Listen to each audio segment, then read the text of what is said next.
akhirnya bisa juga ya. Iya, memang agak ribet sih. Kadang-kadang lama baru bisa connect, kadang cepet. Tapi kebanyakan memang perlu waktu sekitar 1-2 menit. Tuh. Bagaimana Lita di situ kabarnya? Aku kabarnya baik. Masih Tadi ini udah agak mendingan, tadi udah udah mendingan.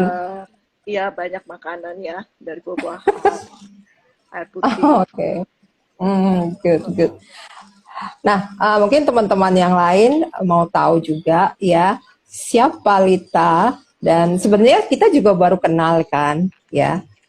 Dari satu community, terus karena saya lihat apa dari posting-postingnya Lita, oh ternyata Lita tuh bukan di Indonesia, dan dia punya banyak pengalaman sekali yang bisa kita pelajarin, kita ketahui supaya mungkin kalau suatu hari yang nonton ternyata juga harus tinggal di luar negeri, married dengan orang yang harus tinggal di luar negeri, they know what should do gitu.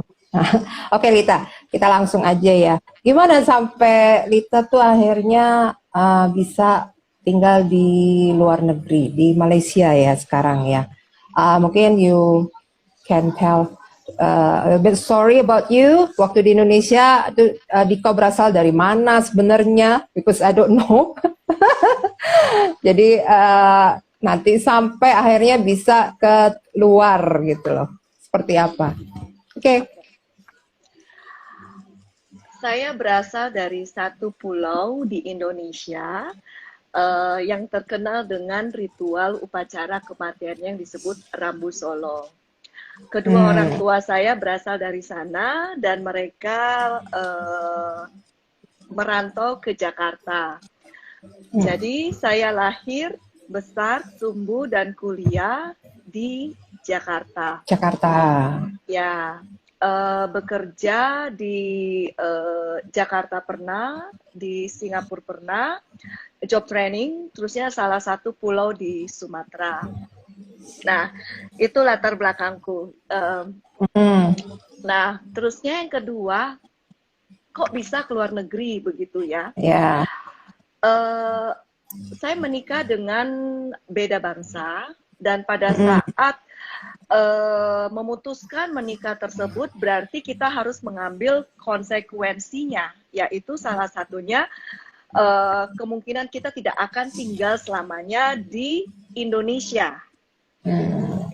Jadi itu yang memang disadari dari awal. Terusnya yang kedua, kesempatan ke luar negeri ini tuh datang tiba-tiba, tidak pernah direncanakan. Karena kehidupan di Jakarta pun sebenarnya sudah nyaman ya, karena anak sekolah di tempat yang maksudnya sesuai dengan kriteria yang partner saya memang tertarik menempatkan di situ. Terus yang kedua, kami sudah punya tempat tinggal. Dan yang ketiga, lingkungan yang sudah mengakomodasi, dan juga ada beberapa saudara yang dekat juga, dan juga saya sudah punya komunitas pertemanan yang sudah enak di situ ya. Nah, memang ada satu keputusan mengapa pindah di situ ya. Satunya memang ada suami saya ditawarkan oleh seseorang yang melihat bagaimana sepak terjang beliau dalam menangani beberapa proyek di situ ya. Terusnya suami mengatakan kepada saya, biasanya saya panggilnya partner ya, karena saya lebih nyaman dengan partner. Yes, oke. Nggak apa-apa. Suami mengatakan ke saya, kamu mau nggak pindah ke Malaysia? Aku berpikir ulang gitu ya, karena that's the country that I feel I have a bad experience ya. Karena pernah berkunjung di tahun 2004 dan itu related ke hospitality. Walaupun waktu itu saya naik airlines yang bukan ekonomi, business class gitu ya. But the way how they treat me, I think it's making me a bit disappointed gitu ya. Jadi di situ saya berkata ke diriku, I didn't wanna come, I didn't wanna visit anymore ya. Ternyata tinggal. Ya, selang 9 tahun ya, itu 2004, 2013, we got that opportunity. But I said to my husband, before we decided, could we visiting the country first? How is look, ya? Dan itu direspon oleh atasan suami saya. Dan kami menghabiskan sekitar 4 hari ya tinggal di daerah KLCC dan melihat bagaimana kehidupan, situasi, lingkungan di Kuala Lumpur. Dan wow, it's making me cool. That's the place I love it ya, karena kan beberapa area gitu. Ya, betul, I know. Aku soalnya udah pernah ke KLCC sih, jadi memang ya sebenarnya oke sih tempat itu. So jadi di situ juga kami melihat beberapa sekolah ya, terusnya juga bagaimana lokasinya, terusnya juga bagaimana akses transportasi umum, terusnya juga taman ya, karena di sini banyak taman, kita bisa melihat dengan easy lingkungan hijau.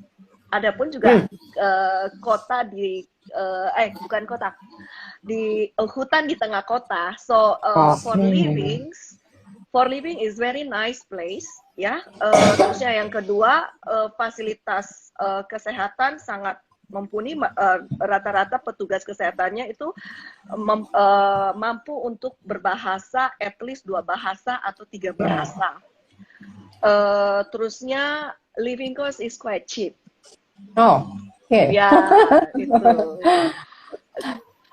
Keempat, kehidupan internasionalnya terasa, dan kebutuhan tentang how you get the import food that quite pricey in our country. The price here itu 2013 masih wow. Ya. Berarti Indonesia termasuk, khususnya mungkin Jakarta ya, kita compare sama Jakarta kan, betul ya, masih mahal ya. Mahal.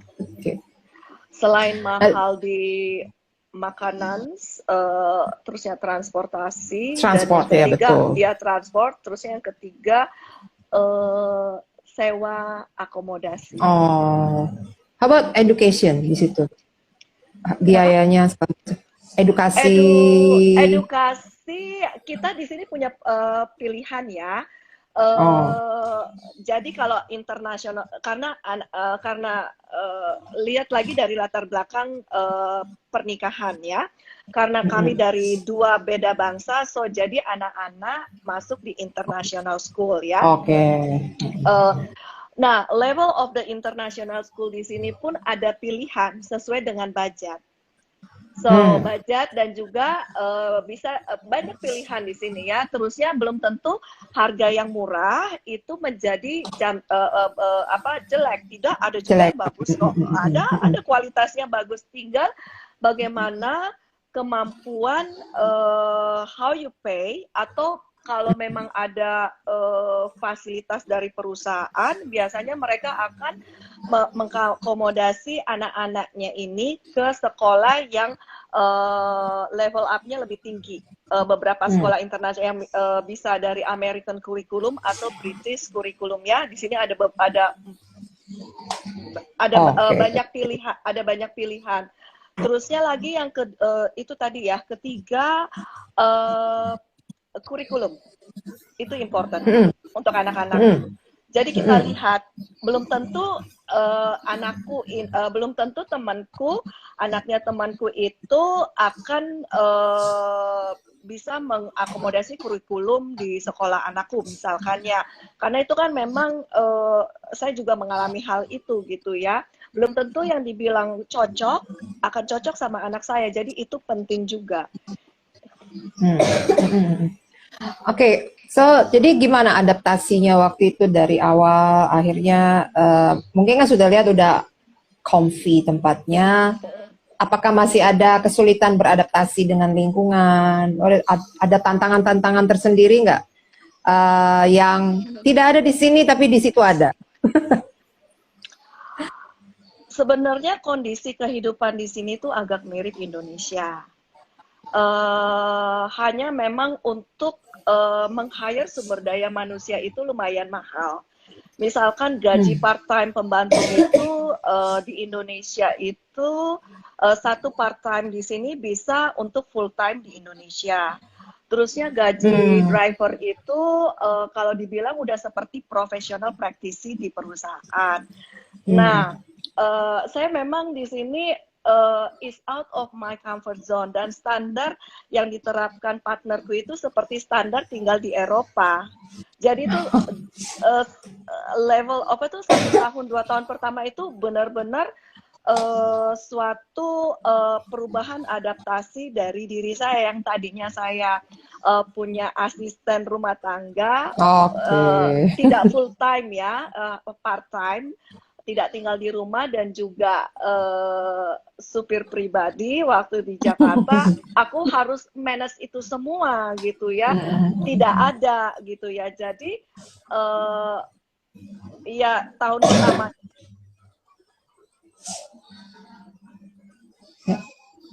ya. Suaranya nggak kedengeran. Oke. Oke. Sekarang kedengaran nggak, Femi? Kedengeran. Sip. Oke. Iya, jadi ya lucunya yang begini nih tantangannya nih. Kalau kita dulu kan ke pasar atau enggak supermarket, kita hanya belanja ambil terusnya ada yang megangin kereta dorong kita kan ya. Ini contoh kecil aja ya, contoh kecil. Terusnya nanti tinggal kita bayar ke cashier, ada pembantu kita atau enggak supir kita yang akan membawa. Nah, saya tinggal ke mobil kan, gitu ya. Nanti tinggal terusnya balik ke rumah, berhenti di ini, terusnya saya tinggal naik ke atas, tinggal di kondominium kan di Jakarta. Nah, belanjaanku itu nanti akan dibawa supirku. Terusnya nanti dikasih ke pembantuku yang akan alokasikan sesuai dengan instruktur dari saya, kayak gitu ya, guide dari saya, begini. Nah, kalau misalkan di sini kan saya harus mengerjakan semua dikerjain sendiri. Iya, jadi ini apa? Misalnya bangun pagi gitu berarti kan anak pertama waktu itu usianya udah 6 tahun, beres, ada bis sekolah yang menjemput ya, berarti saya tinggal anak kedua, berarti anak kedua saya harus make schedule ya untuk ininya apa untuk hari-hari ya, kegiatan hari-hari. Nah, kebetulan juga kan saya di sini juga dituntut dulu ya. Kalau sekarang aku udah lebih fleksibel, olahraga. Jadi olahraga berarti aku udah selesai, kami udah selesai dengan anak pertama, partner saya kerja, saya tunggu anak saya bangun, cuci mukanya, siapkan kereta dorongnya, siapkan sarapannya, sambil saya mutar 10 kali at least di KLCC Park. Jalan kaki di situ ya. Nah, habis itu berarti sambil dia biasanya tidur kayak begitu ya. Ini yang anak kedua tidur. Terusnya nanti kalau dia lapar tinggal saya kasih susunya sama buah. Biasanya saya bawa 3 macam susu, 4 macam susu, air putih, buah, misalnya pisang mengenyangkan sama roti di situ ya. Atau enggak kayak cornflakes kayak begitu. Nah, sehabis sudah 10 putaran, berarti saya harus belanja ke KLCC Mall untuk persiapan makan malam. Nah, itu saya belanja, sehabis itu saya pulang jalan kaki. Karena kan itu kan waktu dulu tinggalnya di KLCC. Jadi bisa akses semua jalan kaki. Itu dipilih karena partner kerjanya dekat situ dan juga akses ke beberapa tempat itu sangat mudah. Dan yang ketiga, saya masih nervous untuk menyetir karena trauma waktu di Jakarta. Oke. Ya, di situ. Jadi banyakan adaptasi schedule awal-awalnya dan segala sesuatu mesti kerjain sendiri gitu ya. Sekarang ya, gimana? Kalau sekarang sih karena kesibukannya terbiasa, jadi saya santai aja dari hal seperti hampir 2 tahun yang udah suami mentrip kami semua ini seperti tinggal di Eropa atau nggak Amerika atau Aussie gitu ya. Ya, saya ambil contohnya Eropa karena kan suami berasal dari Eropa ya. Jadi mau tidak mau siap begitu ya, siap karena ini kejadian juga waktu pas saya masuk emergency atau suami saya emergency dan juga anak juga emergency. Iya, emergency rumah sakit. Kalau kita di Indonesia kan tinggal telepon saudara gitu ya atau siapa. Ini berarti kalau kamu tuh karena aku kan orangnya agak introvert juga ya. Jadi itu pengalaman yang sangat membekas waktu suami saya juga kok sakit, saya harus telepon siapa. Kalau bawa ke rumah sakit, saya juga berat gitu ya, karena kan badannya besar ya. Yang ada saya telepon stafnya, bawa dia karena ini jadi dia sambil saya, karena kan ada anak saya masih umur 1 tahun waktu itu ya.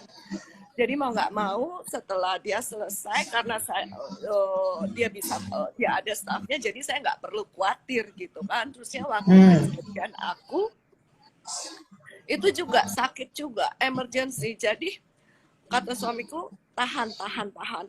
Sampai saya waktu itu tungguin anak saya bis. Minum dulu Lita. Soalnya dia lagi batuk. Bukan batuk sih ya, mungkin cuaca or kecapean. Cuaca ya. Panas terusnya hujan. Ya sama di sini juga lagi begitu. Iya, jadi gimana? Itu sambil nunggu bis, aku tuh pegang perutku, cokoknya sakit banget. Terusnya anakku juga ada gitu kan ya, karena bawa di kursi roda. Terusnya pas sudah sore-sore saya bilang saya udah nggak tahan lagi, mesti akhirnya karena ada tetangga yang kami kenal dan juga teman-teman. Minum dulu Lita, it's okay. Anak-anak dititip ke mereka. Terusnya jadi suami saya bawa saya ke emergency, tapi tidak bisa lama, sekitar 2 jaman itu malam-malam ya, karena kan anak-anak ada yang anak saya yang pertama sekolah. Nah setelah itu semuanya selesai, jadi ini juga saya tinggal di rumah sakit sendiri di kamar. Ya, di kamar. Jadi kalau kita kan biasanya ada yang nemenin. Ya, jadi kondisi seperti itu harus siap juga ya. Bila sakit bisa bawa diri sendirian. Ya. Karena itu juga terjadi sama saya. Saya hanya telepon temen waktu itu, tolong. Terusnya saya bawa dia parkir, saya bawa diri ke emergency, naik di kursi roda. Hanya tinggal kasih, this is my credit card, could you process it because I feel weak gitu ya. Yang benar di situ. Jadi yang kondisi pertama ternyata infeksiku tinggi, benar-benar tinggi banget. Jadi aku dirawat 5 hari. Yang sama teman itu aku dirawat 4 hari. Jadi keluarga mereka, anak-anak bagaimana dong waktu itu? Anak-anak kan nggak bisa titip-titip. Ya karena kan kami nggak ada babysitter ya, hanya berdua saja, dan kebetulan kan karena suami sudah meninggalkan negaranya sudah lama, udah puluhan tahun, jadi sudah terbiasa hidup mandiri kan, jadi saya nggak khawatir. Jadi kebetulan beliau juga multi talenta, bisa masak, bisa membereskan pekerjaan rumah, bisa mengurus anak, sampai menyetrika pun bisa. Jadi I don't need to be worried gitu ya. Beliau bisa mengurus anak, jadi sementara saya di rumah sakit, beliau yang mengurus, partnerku itu yang mengurus anak-anak. Ya, terusnya juga saya di rumah sakit pun juga I don't need to have a big expectation for my husband to look after me, because he works very, karena dia juga bekerja dan juga harus mengakomodasi anak yang pertama masih kecil dan yang kedua yang belum sekolah kan. So biasanya mereka datang sore beberapa jam, karena mereka juga tidurnya waktunya memang ini ya, jam 8 sudah ada schedule ya. Ya udah ada schedule, so I have to be understand about that ya. Karena ini salah satu yang kami terapkan ke anak, about how you be disciplined about your schedule times, and second about how you be independent, because it's only for of us, and then if you so dependent to your parent, it's not nice. Sorry ya, mungkin agak sedikit lebih apa maksudnya, tapi itulah ajaran yang apa-apa ya tuh. Maksudnya kan kita juga belajar. Kita ngerti. Jadi memang positifnya kan pada saat memang emergency itu mereka juga sudah tahu dan apa, jadi mandiri semua itu kan positifnya, walaupun mungkin dalam kondisi sakit nggak enak ya. Nah kalau sekarang gimana caranya kalau Lita sebelum pandemi, apakah ada pulang-pulang ke Indonesia juga atau apa, atau sudah lama tidak pulang atau gimana? Sebelum pandemi biasanya saya per 2 bulan atau enggak 1 bulan, tapi itu karena papa saya sakit. Terusnya mamaku sudah meninggal, jadi mau nggak mau about his thing is my responsible. Medical, daily life, kayak begitu ya. Dan sebagai anak sulung, ya mau nggak mau memang itu adalah beban tanggung jawab yang harus aku hadapi. Nah kebetulan untuk papaku kan penyakitnya itu lumayan parah saat itu, 3 tahun lalu ya, atau hampir 4 tahun yang lalu kalau nggak salah, 3,5 ya, itu divonis. Saya juga waktu itu kaget gitu ya, oh my god. Terusnya memberikan pilihan apakah mau di Jakarta atau di Malaysia, dan beliau memilih di Jakarta. Nah mau nggak mau berarti I need to follow up and then find the right doctor. So I got it 3 doctors, and then but the consequence I have to back to Jakarta every 2 months.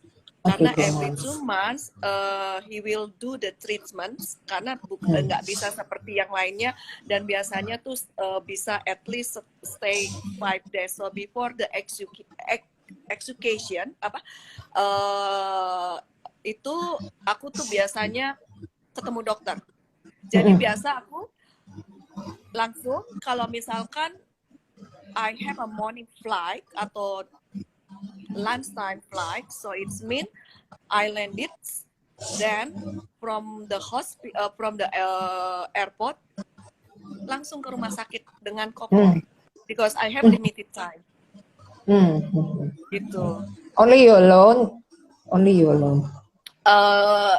I have 1 brothers, but everything about, not everything, itu apa yang biasanya yang related, yang kasus-kasus besar atau yang butuh konsentrasi, terusnya butuh detail dalam hal eksekusi papaku, itu aku tangani sendiri sampai obat-obatnya. Bukan karena dia tidak mau, tetapi saya juga melihat batas kemampuan juga ya. Kalau saya sendiri pun saya juga tidak bisa. Biasanya kalau before eksekusi itu kan yang harus kita lebih well plan di situ ya. Nah pada saat eksekusi itu, setelah itu biasanya adik saya sama ada satu keponakan papaku yang akan jaga kayak begitu. Kalau saya berarti kalau itu setelah after eksekusi saya akan bertemu dokternya. Tap. Setelah selesai dan saya lihat papa saya oke, 5 hari, 4 hari saya akan balik lagi ke Malaysia gitu. Itu 2 tahun ya ada. Seperti itu ya. Ya. Sampai kemarin pandemi ini. Ya, jadi itu terakhir saya ke Jakarta itu awal Februari 2020. Karena kan udah dari 2 bulan jadi sebulan. Nah, itu masih awal. Januari itu kan sudah mulai COVID desas-desus di Malaysia. Jadi itu juga akhir Januari itu sampai Januari itu tuh saya datang 2 kali ke Jakarta gitu karena case papaku ya. So it's mean, jadi aku waktu itu udah pakai ini juga face mask udah agak worry juga ya, but it's about the responsible. But the last time itu terakhir saya bertemu papa. Oh. Ya. Nah, dari awal Februari mulai gitu sampai sekarang aku belum pulang lagi ke Jakarta. Waktu papa meninggal bulan Juli pun saya tidak pulang karena COVID ya. It's complicated dan pada masa itu full lockdown. Ya, oke. Ya, jadi kalau kita mengambil konsekuensi itu berarti saya tidak bisa balik ke Malaysia. It happened to my friend waktu itu. Jadi sampai sekarang jadi belum bisa pulang lagi ke Indonesia ya sejak itu. Belum bisa. Sebenarnya udah kepengen banget gitu ya. Kepengen ya. Oh iya, karena kan ada beberapa urusan internal yang jadi ke hold karena COVID di situ. Jadi saya nggak bisa banyak berbuat apa-apa kayak begitu ya. Menunggu sampai pandemik ini selesai dan aman. Ya baru bisa, atau kecuali ada kalau kerealisasi nanti di summer mungkin saya akan berpikir gitu ya, tetapi lihat dulu gitu karena saya nggak mau ngambil resiko untuk tidak bisa balik ke Malaysia. It's complicated. Kalau sekarang udah kayaknya sih udah bisa banyak hal proses. Tapi masih harus pikir-pikir ya. Betul. Ya. Berarti, tapi thanks to technology, right? You still connect with your family, but with telephone or video call masih ya, tapi ya? Ya masih. Jadi kalau waktu pas papa kemarin karena waktu itu tempat ibadahnya belum well prepare untuk Zoom. Nah saya menggunakan fasilitas WhatsApp video call, kan bisa 8 orang ya.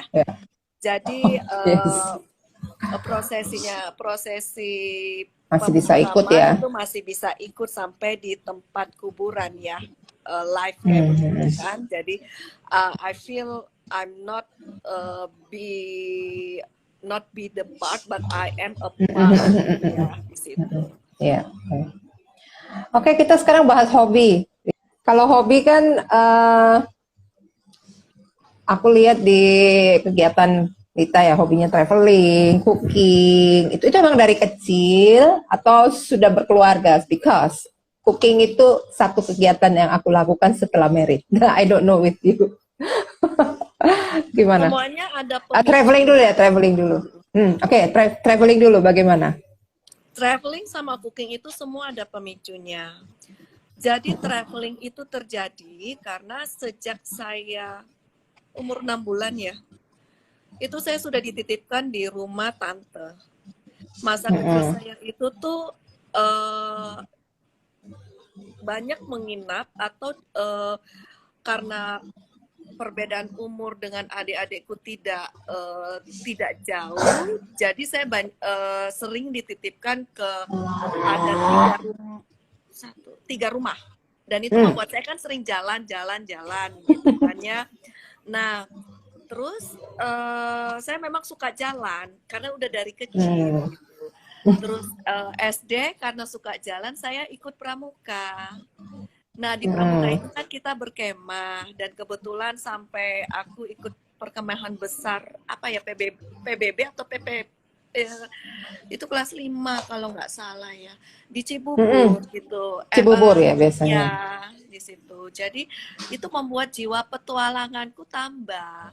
Nah, di SMP pun juga karena suka petualangan, saya ikut bela diri, dan itu juga menyebabkan saya juga jalan-jalan kan, pergi area gitu kan ya, melihat dunia baru gitu ya, walaupun masih kawasan di Jakarta gitu ya.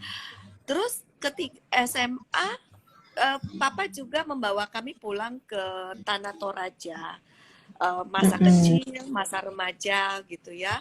Terus kadang-kadang juga ada travel lewat perusahaannya Papa, dulu tempat bernaung, kami ikut juga. Nah, terus SMA karena jiwa petualang travelnya masih oke, masih senang gitu, saya ikut Paskibra kayak gitu. SD udah Paskibra pramuka, terus SMA lanjut lagi Paskibra.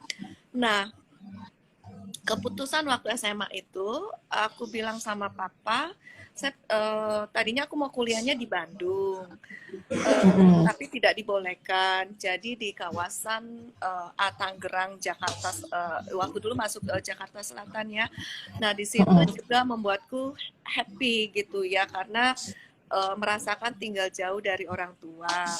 Nah, terus tambah lagi setelah saya mendapatkan kesempatan pertama kalinya dalam hidupku itu ke luar negeri, itu umur 21 ya kalau nggak salah ya, apa 21 mungkin ya, pertama kalinya ke luar negeri, dan juga pertama kalinya naik pesawatnya pun bukan pesawat lokal gitu, pesawat yang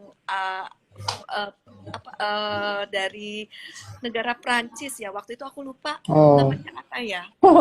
Iya, Bung kan, besar. Jadi aku excited banget. Itu kan baru pertama kali naik pesawat, terusnya dapat yang oke gitu ya. Nah, 6 bulan tinggal di Singapura saat itu, it's changed my mindset gitu ya. Ya, di situ aku seperti senang banget. Walaupun sebenarnya kerjaannya, aduh, berat karena ya Singapura sih. Ya, time is money. You can give your good skill out, ya, gitu ya.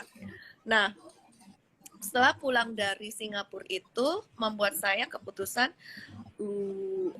saya balik kuliah lagi kan, karena lanjut untuk bikin karya tulis ya.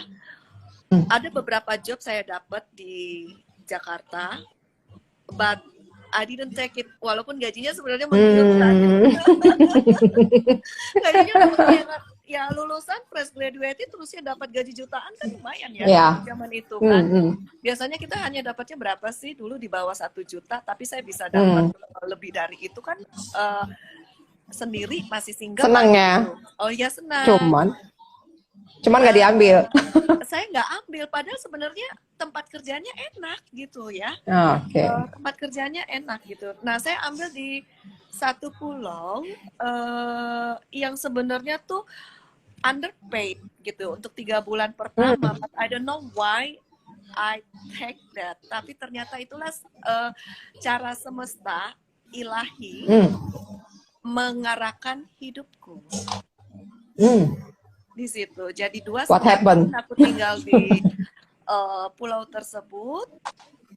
Benar-benar itu juga dibentuk karena ya ampun, tinggalnya itu aduh seperti barak. Benar-benar barak. Terusnya ada pernah kejadian juga tidak ada air, terus kita manjat. Kita manjat ke tempat pekerjaan kita kan untuk bisa mandi. kamar yang hanya 2,5. Itu di Indonesia? Di Indonesia pulaunya? Iya, 2,5 kali 3 harus ditempati 4 orang. So, opposite. Jadi aku meninggalkan maksudnya kesempatan kenyamanan kerja di Jakarta to be that, but I thankful karena di situ banyak memorinya. So, apa yang didapat dari traveling? Udah pernah kemana aja? Untuk traveling ini, ya itu tadi pemicunya ya, alasannya why tuh. Kalau untuk traveling ini, aku udah ke Australia, ke beberapa negara di Eropa, ke Afrika, Asia Tenggara, dan ya Asia itu Jepang sama Hong Kong. Nah, karena aku interestnya dengan bagaimana lokal daily life, terusnya juga bagaimana kebudayaan dari suatu negara itu, jadi aku lebih tertarik untuk melihat dan juga untuk menambah wawasanku untuk ini lebih eksplorasinya ke situ. Kalau misalnya ternyata ada kesempatan untuk shopping, ya akan lakukan. Tapi kalau nggak ada, it is not make a big deal for me. Yang penting bisa tahu kondisi di sana, orang-orang gitu gimana gitu ya. Oke. Nah, itu pengalaman yang sangat memorable banget ya ke Jepang ya. Jadi sampai aku following satu profesor di media sosial kan, karena dia dari orang Indonesia yang bertinggal di Jepang kan, ternyata dia tinggal di Yokohama dan saya sempat tinggal 2 minggu di Yokohama kan. Jadi karena suami sudah di Jepang, berarti aku harus urus visa sendiri. Visa ke embassy Jepang, kedutaan Jepang. Terus yang kedua, urus return flight. Waktu itu saya naik JAL. Terusnya untuk urus ke visa itu kan aku dapat aku single atau multiply ya. Aku lupa. Aku kalau nggak salah 3 bulan atau 6 bulan tuh ya. Nah, terus di situ juga saya landed sendiri di Narita. Dan sudah infokan partnerku, when you landed, I couldn't pick you up because I have to work. Oke. Itu udah dikasih tahu dari Jakarta. Ya kan kebayang bahasa Inggris saya waktu itu masih sangat terbatas. Terusnya apalagi bahasa Jepang. Bahasa Jepang lagi. Terusnya Narita itu kan besar banget ya. Besar gitu, berarti sebagai umur 24 ya, aku umur 24 kan, aku pergi sendiri ke sana, nyampe pagi, terusnya aku udah dipesan kamu jangan naik taksi karena taksi itu 350 US untuk sampai ke Yokohama.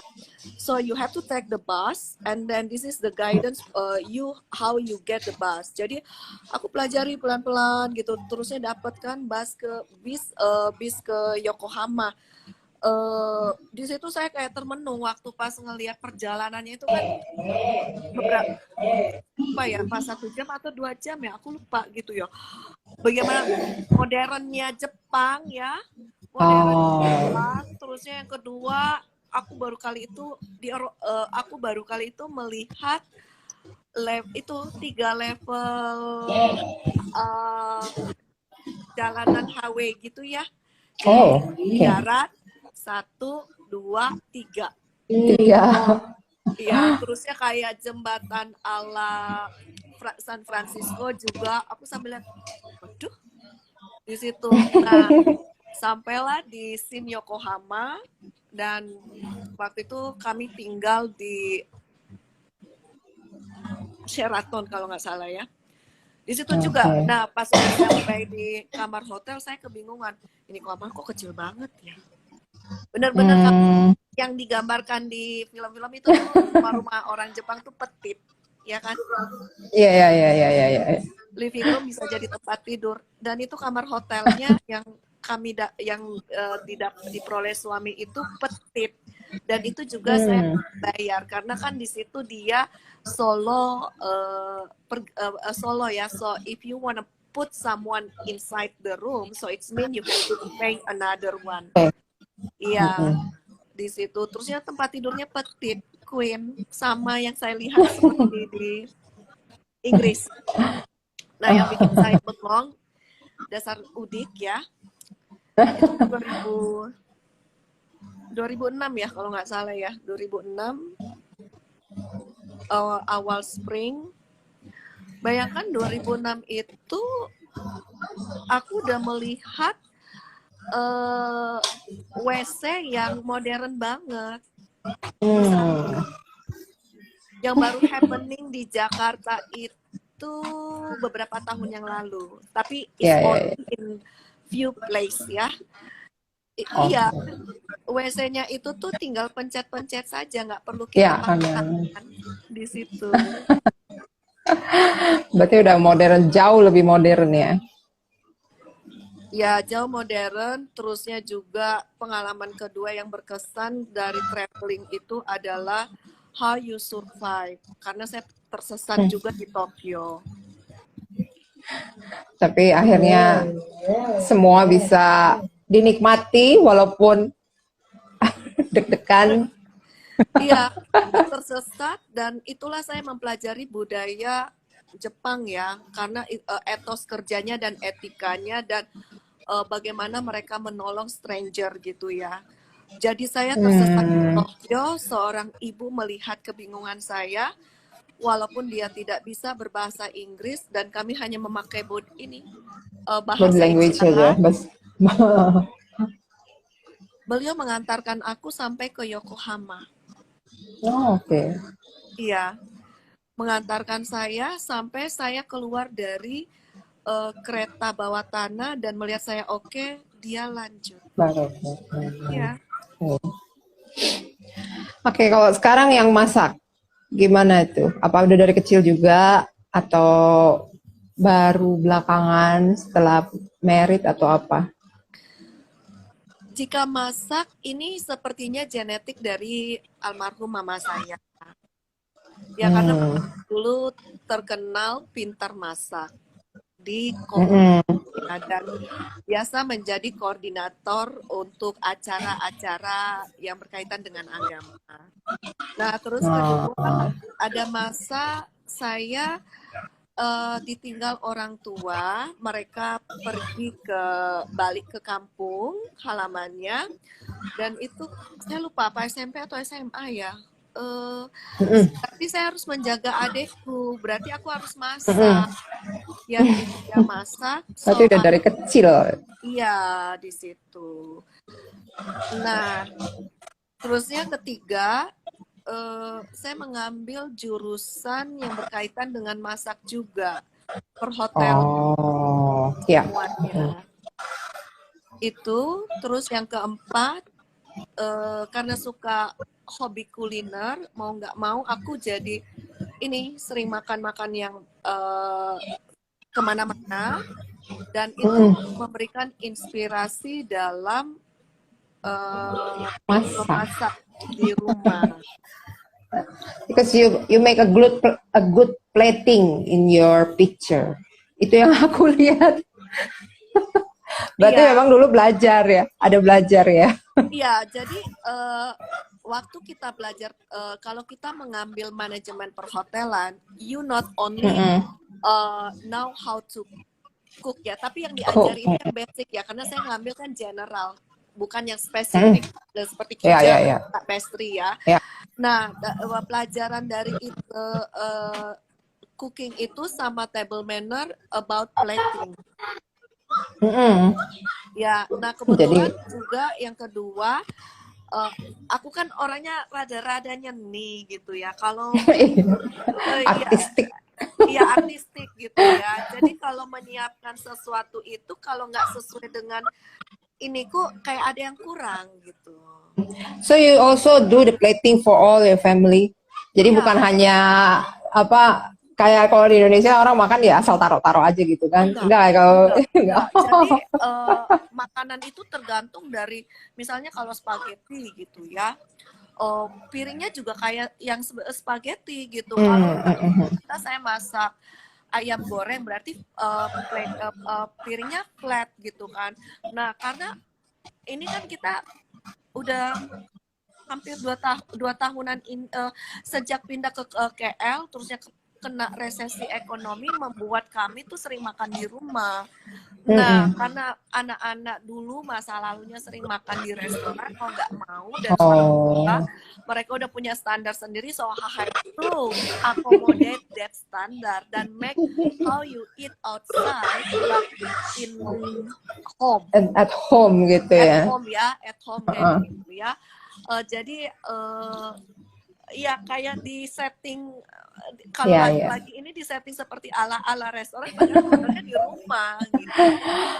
Itu meningkatkan selera untuk makan jadi ya kalau lihat hal seperti itu, betul kan biasanya ya? Ya, jadi mereka sudah terbiasa dengan, jadi membuat mereka biasa dengan makanan. Kebetulan kan saya juga sukanya exploring, nggak satu jenis makanan, dan juga mengakomodasi perbedaan budaya ya.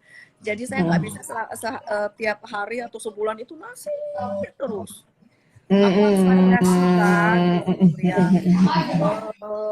Ya mau nggak mau kalau mereka misalnya kayak anak mami, apa kamu tuh udah agak lama deh nggak masak gitu ya untuk makan malam gitu kan. Ya bisa nggak sih kamu buatkan sup ayam kuning? Iya, karena dia suka sup kan. Terusnya kalau aku kan kenalin beberapa makanan yang makanan ya. Terusnya ada yang menjadi favoritnya dia. Terusnya ada juga yang menjadi favoritnya bungsu. Ada juga yang menjadi favoritnya partner saya. Kayak gitu, mengakomodasi.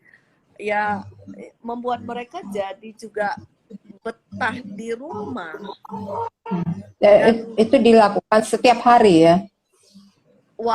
Hampir tiap hari. Jadi hampir tiap hari. Nah, waktu pas lockdown kemarin itu sehari 2 kali. Kalau biasanya sehari sekali aja ya masak ya? Pagi ya? Maybe in the morning only. Kalau anak saya lagi tidak mau makan makanan catering dari sekolah, ya pagi. Ya, terusnya waktu anak saya masih kecil, aku hanya menyiapkan buat anakku yang kecil itu. Kalau aku kan makan apa dulu, aku kan lumayan agak strict ya makanan. Sekarang ini agak mendingan, udah mulai coba-coba ya, itu karena proses time ya. Nah, kalau benar-benar karena udah lagi-lagi tradisi ya, karena di keluarga partnerku itu kan kalau siang itu makanannya berupa salad, raw food. Nah, proper food itu biasanya malam. Jadi mau nggak mau, jadi saya terpengaruh hal tersebut juga. Apa yang disediakan siang hari tidak sama dengan dengan yang malam. Iya.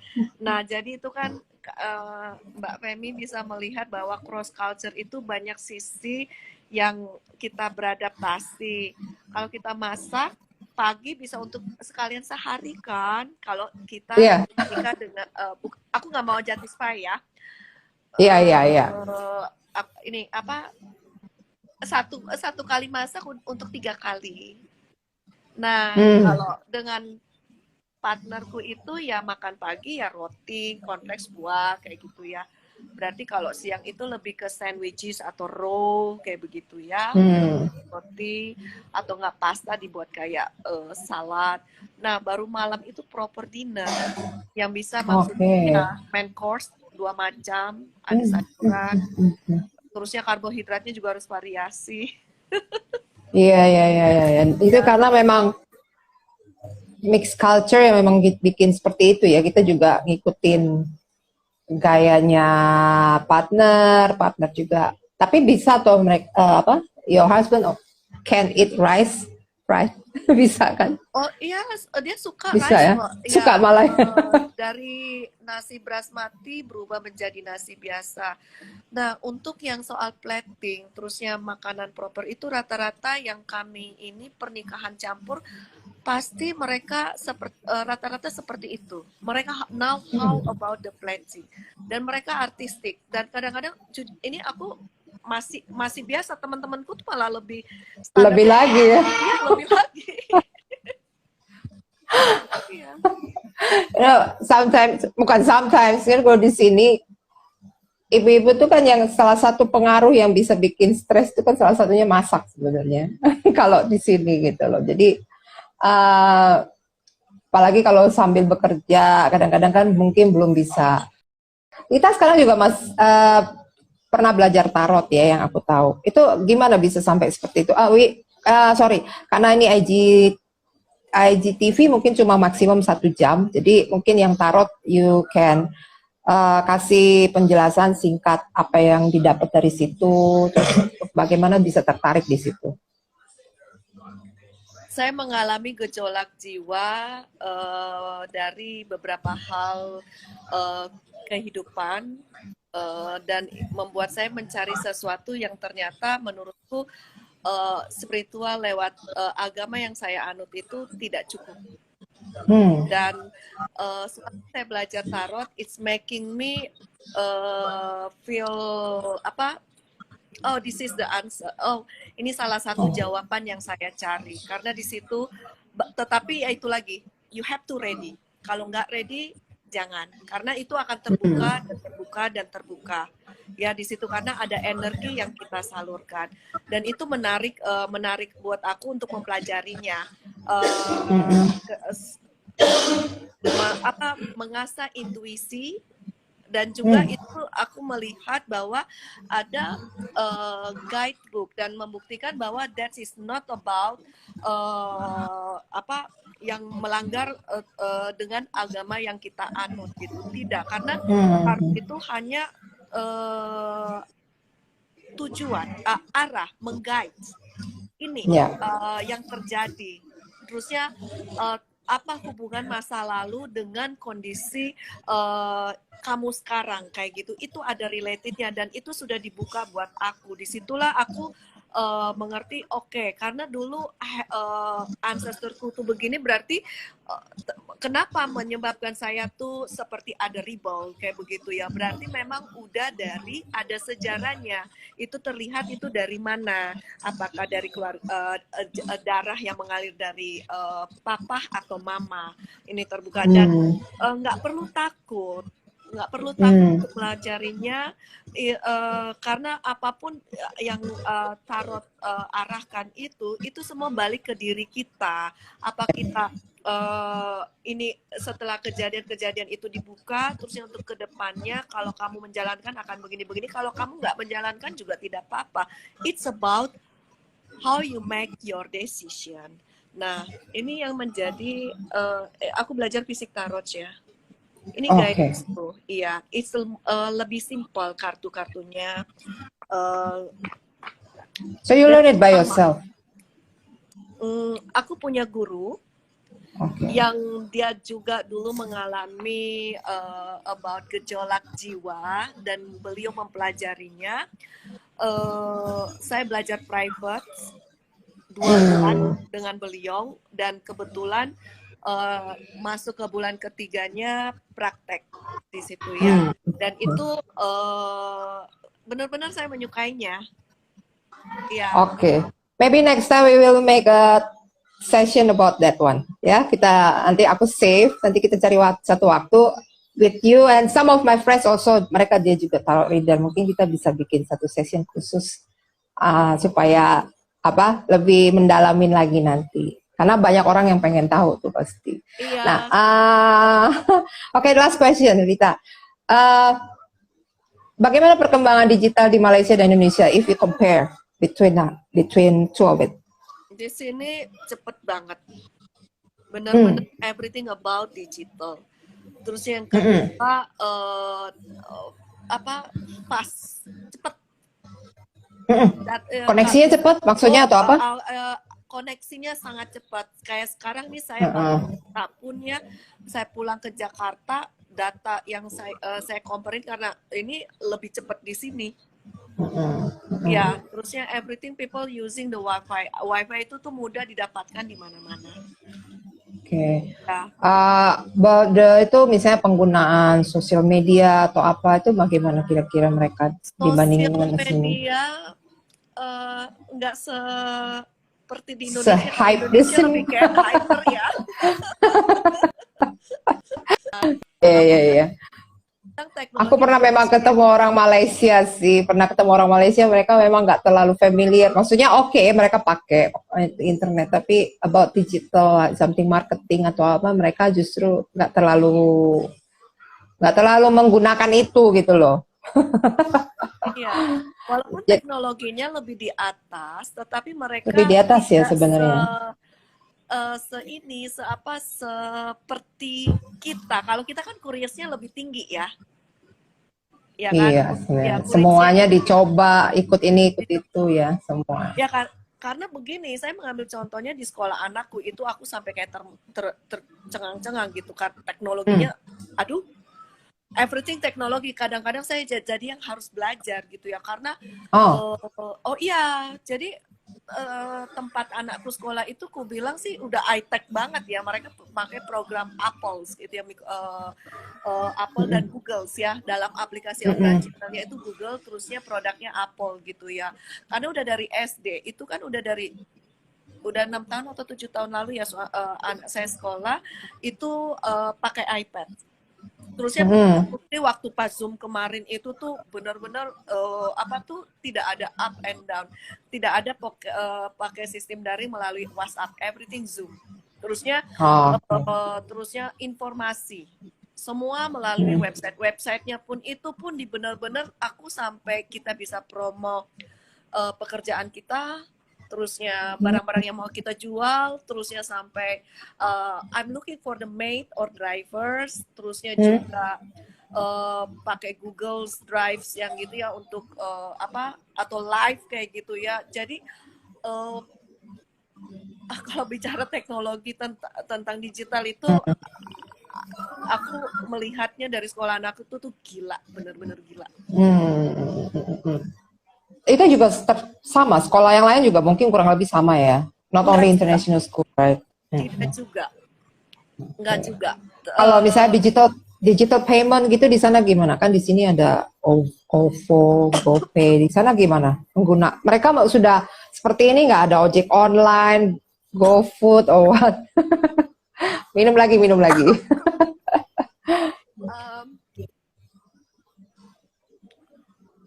Sejenis OVO itu kita bisa ada namanya Touch and Go. Jadi Touch and Go itu kita bisa menaruh uang untuk pembayaran makan, transportasi publik, dan juga parkir. Terus, kalau ojek online, aku kayaknya belum lihat ya. Tapi kalau Grab kalau di situ ya. Iya. Oh ya, Grab ada ya, memang betul. Di sana. Grab kan memang punya Malaysia kan harusnya. Iya, dulu ada 2, Uber sama Grab. Iya. Tapi Uber menjual, kalau nggak salah ini ya, Uber menjual sahamnya ke Grab. Jadi sekarang Grab ya, sama. Akomodasinya Grab ya. Seperti kayak di Jakarta juga mereka ada. Ya, sama. Pengiriman barang juga kayak begitu ada gitu ya. Nah, seperti Tokopedia juga ada, seperti Lazada. Online. Ya, online. Ya sekarang banyak kok kita semenjak dari lockdown pandemi. Iya, pandemi. Ya. Jadinya banyak mereka juga sudah terbiasa jadi shopping online juga ya. Ya, malah mereka, kalau aku bilang teman-temanku tuh lebih up to date about the online dibandingkan diriku. Aku ini masih dibilang nggak gaptek lah. Masih suka yang traditional way kalau belanja shopping gitu. Iya, saya masih suka, walaupun sebenarnya belanja groceries itu tuh sudah ada app-nya. Ada kok. Ya, memang. Ya. Tinggal kita berarti di situ Ya, ya sama sih sebenarnya di sini juga ada beberapa yang memang sudah familiar dengan itu, tapi ada juga yang tahu tapi juga nggak pakai gitu. Oke, sekarang berarti dari perkembangan digital kalau untuk internet, informasi semua cepat diperoleh ya, aksesnya gampang. Cuman perilaku, mungkin perilakunya tidak, maksudnya untuk hal-hal yang berbau sosial media mungkin nggak terlalu hype seperti di sini ya, kesimpulannya seperti itu. Kesimpulannya seperti itu. Oke, Lita, thank you for your time. Sudah berbagi, udah sharing semua masalah-masalah yang sudah pernah dihadapi dan mungkin juga bisa membantu teman-teman yang mungkin ada masalah yang sama. Mungkin kita bisa belajar dari Lita bagaimana bisa independen kalau misalnya memang harus tinggal di luar. Memang sih kalau kita traveling yang aku tahu memang mindset kita langsung berubah jauh berubah, terus kita juga lebih lebih open minded sih memang lebih open minded dengan segala sesuatunya. Oke. Sama lebih sistematis ya dalam mengambil keputusan itu langsung tak karena nggak bisa ini kan. Iya betul.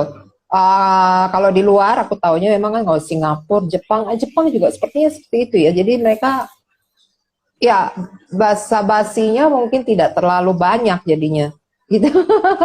Kalau tahu aku ya betul kan. Kalau di sini kan masih yang sungkan-sungkan gitu. Jadi padahal ya di luar negeri pun sebenarnya ada manners-nya.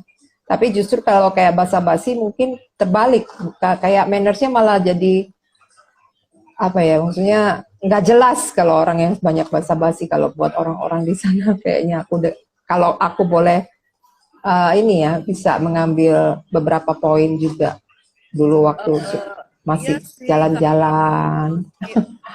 Terus terang ya, itu yang aku suka, itu yang maksudnya dari pengalaman-pengalaman yang pernah aku berinteraksi gitu langsung ya. Suka ya nggak bilang nggak suka, terusnya kalau marah ya marah gitu ya, tapi kita selesaikan. Terus kalau senang ya senang, terusnya kalau misalkan saya nggak bisa ketemu Lita karena begini-begini, ya saya sudah paham, saya cuma bisa 2 jam waktu ini ya udah. Nah itu yang banyak benturan-benturan yang terjadi di dalam otakku, dan juga ya salah satunya kenapa saya tertarik dengan tarot ya. It's all about the life happening before ya. Oke lah, terima kasih ya Lita. Thank you. Selamat beraktivitas. Bye bye. Bye bye.